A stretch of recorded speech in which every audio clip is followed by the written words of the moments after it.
अभी पैसों की बात निकली है तो ये भी पूछ लेते हैं हम्म, कि आप मोबाइल गेम्स में कैसे अर्न कैसे करते हैं गेम्स के थ्रू। मोस्टली तो हमने देखा है कि एड्स के थ्रू ही होता है, लेकिन और क्या यस क्या यस। चीज़ होती है और एड्स के क्या टाइप्स होते हैं उसमें। हाँ, एड्स में क्या होता है कि एड्स मेनली दो टाइप की होती है। हम्म। कि एक एड ऐसी होती है कि जो मतलब यूजर इंटेंशनली देखता है रिवॉर्ड पाने के लिए, उसको रिवॉर्डेड एड बोलते हैं। कि एड देखने के बाद उसको कुछ रिवॉर्ड मिलेगा। हम्म। मतलब उसको बोला गया कि ये एड देखो तो 5 जेम्स मिलेंगे। तो वो उसकी मर्जी है, वो एड देखनी है कि नहीं देखनी। ओके। और एक एड ऐसी होती है कि मतलब आप गेम खेल रहे हो और अचानक ही सामने आ जाती है एड। अच्छा। उसको इंटरस्टेशियल एड बोला जाता है। हम्म। वो एड होती है ना, वो मतलब कहीं भी आ सकती है। ऐसा नहीं होता कि मतलब यूजर्स को एड देखनी है तो ही देखेंगे। हम्म। वो एड कहीं पे भी आपने कोई पॉपअप क्लोज किया तो एड आ गई, गेम खत्म हुआ तो एड आ गई। हम्म। मतलब कई गेम स्टूडियोज ऐसा करते हैं कि बहुत सारे इंटरस्टेशियल एड डाल देते हैं। तो उससे क्या होता है कि यूजर एक्सपीरियंस खराब हो जाता है और यूजर गेम छोड़ के चला जाता है। ओके। मतलब होना चाहिए ये भी, क्योंकि उन्होंने मेहनत की है तो उनको रिवेन्यू भी जनरेट करना है। करेक्ट है। बट इतनी सारी नहीं होनी चाहिए कि यूजर एक्सपीरियंस खराब हो जाए। और इंटरस्टेशियल एड में कैसा होता है कि वो 5 सेकंड देखने के बाद आप उसको क्लोज कर सकते हो। ओके। ऐसा नहीं है कि इंटरस्टेशियल एड पूरा देखना ही पड़ेगा। हम्म। अब इंटरस्टेशियल एड में क्या होता है कि वो भी पूरा एड होता है, कोई पोस्टर एड होता है, जस्ट आके चला जाता है। एंड रिवॉर्ड एड में ऐसा नहीं होता है, वो पूरा एड देखोगे ना तो ही रिवॉर्ड मिलेगा उसका। तो रिवॉर्ड एड से रेवेन्यू ज्यादा जनरेट होता है compare to interstitial ad. And एक और टाइप का एड है बैनर एड। हम्म। बैनर एड ऐसा एड है मतलब जो वो आपको मतलब वो सामने आ जाता है। ऐसा नहीं है कुछ हम्म। कि यूजर को देखना है ना देखना हो, ये आपको कहीं पे भी प्रॉब्लम नहीं जनरेट करेगा। अगर आपका गेम भी चालू है ना तो नीचे छोटा सा ऐसा बैनर एड आता है, बैनर आता है, उसको बैनर एड कहते जैसे वो वेबसाइट्स में गूगल एड्स होते हैं उस टाइप का एज हैं। ए यस यस कॉर्नर में यस। पड़ा रहता है। यस करेक्ट है। यस, या कोने में पड़ा रहता है, लेकिन उससे आप कोई एक प्रॉब्लम नहीं होती। प्रॉपर बैलेंस जनरेट करना पड़ता है एड्स का, ऐसा यस अर्न भी प्रॉपर होना चाहिए और एक्सपीरियंस भी यस यस। खराब नहीं होना और चाहिए। ऐसा भी है कि यूजर पे भी डिपेंड करता है कि हम्म। मतलब यूजर इंडिया का है और इंडिया में एड देख रहा है ना, तो उससे उतना रिवेन्यू जनरेट नहीं होगा कंपेयर टू यूएसए में अगर एड्स देखी जाती है। अगर ओके। यूएसए में एड्स देखते हैं ना तो उसका रिवेन्यू अच्छा आता है hmm. Compare to India, compare to Bangladesh, Pakistan. तो अच्छा। मतलब गेम्स के जोनर होते हैं ना, हम्म। उससे हम हमारा एंड यूजर भी हमें पता चल जाता है। जैसे कि हम पजल गेम्स लेके जाते हैं ना, हम्म। तो यूएसए के प्लेयर्स आना बनता है कि क्योंकि वहां पे लोग पजल गेम्स ज्यादा पसंद करते हैं। ओके। अगर बोर्ड गेम्स लेके जाते हैं कि हम्म। कैरम लेके गए तो इंडिया में कैरम ज्यादा खेलते हैं तो इंडिया के यूजर ज्यादा आएंगे। राइट। अगर मान लो मोनोपोली लेके गए हो तो मोनोपोली वर्ल्ड वाइड खेला जाता है, तो हम्म। सभी जगह से यूजर आएंगे उसके। ऐसा है। तो मतलब कुछ कंट्रीज ऐसी है जहाँ जहाँ से अगर एड देखी जाती है तो रिवेन्यू अच्छा जनरेट होता है, कुछ में इतना जनरेट नहीं होता है। हम्म। और कई जगह पे तो एड बैन भी की गई है तो उससे कुछ रिवेन्यू ही जनरेट नहीं होगा। जैसे कि रशिया जैसे कुछ कंट्री है, उसमें अगर वहां से यूजर आते हैं तो एड्स देखते हैं ना तो भी कुछ रिवेन्यू जनरेट नहीं होगा। अच्छा, और तो वहाँ वहां पे पे भी एड आप यूज आती ही करते नहीं हो, फिर उसमें। भी अवेलेबल रखते हो गेम्स वहाँ पे। यस यस, गेम्स अवेलेबल रखते हैं वहां पे फिर भी। हम्म। क्योंकि गेम में एक और मोड होता है रिवेन्यू जनरेट करवाने के लिए, ओके। आईएपी, इन एप परचेस। ओके। राइट। मतलब आप कोई भी गेम्स खेलते हो तो उसमें करेंसी होता है, हम्म। कॉइन्स होते हैं, फिर जेम्स होते हैं। तो हम्म। कॉइन्स होते हैं, वो जेम्स होते हैं, तो वो आप शॉप से खरीद सकते हैं। अगर आपको ज्यादा चाहिए ना तो वो रियल मनी से खरीदने पड़ते हैं आपको। राइट।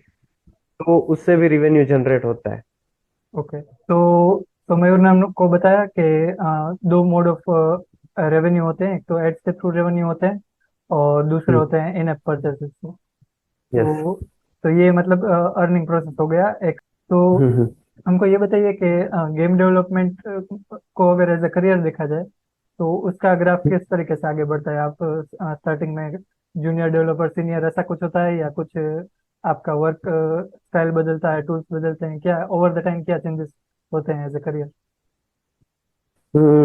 करियर में ऐसा है कि मतलब आप कोई भी फील्ड देख लीजिए, तो हम्म। उसमें पहले एज ए जूनियर ही चालू होता है, पहले एज ए इंटर्न चालू होता है। इंटर्नशिप करते हैं कोई कहीं भी जगह पे, बोलते हैं कि 6 महीना आपको सैलरी नहीं मिलेगी, ओके। सिर्फ इतना स्टाइपेंड देंगे और आपको सीखना पड़ेगा, आपकी ट्रेनिंग चलेगी, हम्म। और उसके बाद हम आपको बताएंगे कि आपको कंपनी में रखेंगे कि नहीं रखेंगे। राइट। ऐसा कुछ इंटर्न का प्रोसेस होता है। हम्म। अगर आपने इंटर्नशिप अच्छी की है, ट्रेनिंग आपने अच्छी की है, सीखे अच्छा, हम्म। तो फिर आपको as a junior developer job लगती है। फिर okay. As a junior developer आप क्या करते हैं कि कंपनी में बहुत सारी गेम्स है, तो उसमें किसी भी गेम को आप प्रोडक्शन में जाएंगे किसी भी गेम के, हम्म। आपका एक सीनियर डेवलपर होता है, वो आपको बोलेगा कि भाई आज ये टास्क कंप्लीट करना है, ये टास्क कंप्लीट कर दो। हम्म। फिर धीरे धीरे वो सब टास्क कंप्लीट, छोटे छोटे टास्क कंप्लीट करने के बाद आपको एक दिन ऐसा बोला जाता है हम्म। कि भाई ये गेम है ना, हमें दूसरी बनानी है छोटी सी, ओके। तो ये गेम पूरी आपको ही संभालनी है, ओके। ऐसा। हाँ, तो ऐसे मेरा ऐसे ही हुआ था कि हम्म। पहले मैं जूनियर डेवलपर था, फिर एक गेम दे दी पूरी हम्म। कि भाई ये गेम बनानी है, एंड तुमको ही मेंटेन करनी है ये गेम। हम्म। आपकी टीम में आर्टिस्ट ये हो गए, गेम डिजाइनर ये हो गए। ओके। तो फिर हम धीरे धीरे स्टेप अप करते, गेम हम्म। बनाना चालू करते, सीखते हैं उस गेम से। अगर कुछ प्रॉब्लम्स आती है हम्म। तो लास्ट गेम में जो आपके सीनियर डेवलपर्स थे उसको पूछते हैं आप कि भाई ये प्रॉब्लम आ रही है, कैसे सोल्व करें। हम्म। मतलब स्टेप स्टेप बाय स्टेप आप गेम कंप्लीट करते हो। फिर आप उसमें प्लगइन्स वाला स्टेप होता है एक, हम्म। कि मतलब पहले हम है ना गेम्स पे ही काम करते हैं, ओके। प्लगइन्स डालना इज पूरा अलग स्टेप होता है। कि हम्म। गेम है वो पूरा लॉजिक है, प्लगइन्स का अलग ही एक प्रोसेस होता है। अगर क्योंकि वो थर्ड पार्टी है, तो वो वो गेम ही जैसे अलग हो गेम जाती है पूरी। गेम में ऐड करते हैं ना, तो पूरा एरर्स आना चालू हो जाता है, और वो इंटीग्रेट करना, और हम्म। वो पूरा कोड ही एक अलग होता है, तो वो समझना पड़ता है ना वो। तो हम्म। फिर वो भी सीखना पड़ता है, वो अलग एक फेज है। फिर हम्म। आपको गेम डेवलपमेंट आ जाता है, प्लग इन इंटीग्रेशन आ जाता है आपका। हम्म। फिर सब कुछ आ जाने के बाद आप मतलब ऐसा कॉन्फिडेंस आ जाता है कि नहीं, अभी तो मैं कर सकता हूँ, कोई भी गेम मुझे दे दे, कोई भी टास्क मुझे दे दे। हम्म। फिर वो गेम आप जब मेंटेन कर रहे होते, हम्म। तब आपको बोला जाता है कि आपके अंडर एक जूनियर डेवलपर आएगा, मतलब ओके। जो आपके बाद वो गेम मेंटेन करना है आपको, गेम खाली ऊपर ऊपर से ही देखना है अभी। ओके। हाँ, तो आप वो उसको टास्क देना आप शुरू करते हैं as a senior developer, and आप गेम ऊपर ऊपर से ही देखते हो कि भाई गेम में कुछ नया फीचर ले जाना है। तो हम्म। अगर वो फीचर ऐसा उसकी प्रायोरिटी ज्यादा है और उससे गेम में ज्यादा इफेक्ट होते हैं ना, तो वो आप खुद से करते हो, वरना मतलब इतना इम्पोर्टेंट नहीं है तो आप जूनियर डेवलपर से करवा लोगे। हम्म। फिर एक टाइम के बाद आप ऐसा होता है कि फ्रॉम सीनियर डेवलपर आप गेम मैनेजमेंट में चले जाते हो, प्रोड्यूसर में चले जाते हो। ओके। फिर आप ऊपर से ही देखते हो कि भाई गेम में क्या चल रहा है, कौन से टाइम से होना चाहिए, सब कुछ ठीक से चल रहा है, हम्म। जो आर्टिस्ट है वो मतलब डेडलाइन से चल रहे हैं, प्रोग्रामर डेडलाइन से चल रहे हैं, सब कुछ इंटीग्रेट हो रहा है बराबर। हम्म। राइट। तो एक स्टेप बाय स्टेप सब कुछ मतलब आप स्टेप अप करते जाते हो। हम्म। मतलब पहले जूनियर डेवलपर थे, सीनियर डेवलपर आए, फिर उसके बाद उससे भी ऊपर गेम चले गए। फिर एक एक स्टेज ऐसा होता है कि आपको फिर गेम डिजाइनर की तरह भी सोचना पड़ता है। हम्म। आपको आर्टिस्ट की साइड से भी सोचना पड़ता है कि भाई ये यूआई बराबर है, लाइटिंग बराबर है। एज अ प्रोग्रामर आपने ऐसा कभी सोचा ही नहीं होगा कि मतलब ये ग्राफिक्स अच्छा है कि नहीं है। हम्म। बट फिर आप लॉट्स ऑफ एक्सपीरियंस के बाद आपको ये सब कुछ मैनेज करना पड़ता है कि हम्म। भाई ग्राफिक्स बराबर है नहीं है, प्रोग्रामिंग ठीक से चल रहा है नहीं चल रहा है। फिर आपको इतना डीप में प्रोग्रामिंग नहीं करना है, आपको सिर्फ ऊपर से सब कुछ मैनेज ही करना होता है। हम्म। मतलब ओवर द टाइम आप एक्सप्लोर अलग अलग सेक्शंस को एक्सप्लोर करते हो गेमिंग के। पहले कोडिंग को एक्सप्लोर करते हो, फिर प्लगइन्स को एक्सप्लोर करते हो, फिर क्लाइंट साइड से चीज़ों को देखना शुरू करते हो। तो ओवरऑल ऐसा एक्सपीरियंस रहता है अगर आप एक गेम डेवलपमेंट टीम में हो तो। यस, और यस। आपका पर्सनली कुछ ड्रीम है इसके रिगार्डिंग कि आप कोई पर्टिकुलर गेम क्रिएट करना चाहते हो इन फ्यूचर के, इस टाइप की मैं एक गेम बनाऊंगा और 5 years ऑफ टाइम, या कभी अगर टाइम मिला तो? हाँ, मेरा इंटरेस्ट ज्यादा मल्टीप्लेयर गेम्स में है। हम्म। तो ओके। मल्टीप्लेयर गेम्स में अभी हम फोटोन इंजन यूज करते हैं। हम्म। फोटोन इंजन में क्या होता है कि वो फोटोन जो प्लेटफॉर्म है ना, हम्म। वो अपना खुद का सर्वर देता है, तो आपको सर्वर होस्ट करने की कोई दिक्कत नहीं है। कि मतलब अपना सर्वर होता है तो क्या टेंशन रहता है कि कब ड्रॉप हो जाए, हम्म। ऐसा प्रॉब्लम रहता है कि कब सर्वर डाउन हो जाए ऐसा। तो हम्म। वो चिंता नहीं रहती इसमें फोटोन में। तो ओके। वो और उसके साथ उसका प्लगइन भी आता है जिससे मल्टीप्लेयर गेम्स बनाना आसान होता है। तो अभी हम कंपनी में वही यूज करते हैं, फोटोन। हम्म। तो अब तो मुझे ज्यादा अच्छा कॉन्फिडेंस है फोटोन में काम करने का। हम्म। तो इन फ्यूचर मैं मल्टीप्लेयर गेम्स बनाऊंगा, ऐसा ऐसा मैंने सोचा है कि जैसे मैच मास्टर्स गेम आप खेले हो ना, हम्म। तो वो मैच थ्री के कंसेप्ट में मल्टीप्लेयर गेम है। ओके। उसके जो इफेक्ट्स है ना, विजुअल इफेक्ट्स, हम्म। वो बहुत अच्छे हैं। मतलब हम्म। अगर आप खेलना चालू करेंगे ना तो आप एडिक्टिव हो जाओगे। और उसमें मैच थ्री के साथ साथ उस उन्होंने बूस्टर्स भी दिए हैं जिससे कंपटीशन और बढ़ जाता है। तो वैसी गेम्स बनाना है ना, वो मेरा ड्रीम है ओके। कि कभी अपनी भी ऐसी एक गेम होगी ऐसा। राइट। तो ये हमारा पूरा डिस्कशन रहा around mobile games, PC games development, ये सब हमने देख लिया। एक और टॉपिक मेरे माइंड में आ रहा है, मे बी आप उस पर थोड़ा हाईलाइट कर पाएंगे कि जो ये प्ले स्टेशन होते हैं और एक्सबॉक्स वन होते हैं, तो उनकी गेम्स और पीसी गेम्स, उनमें कोई डिफरेंट होता है या वो गेम्स एक ही तरीके से बनती है? कंट्रोलर्स के साथ गेम्स का क्या रिलेशन होता है? इन चीज़ों के बारे में कुछ बताइए।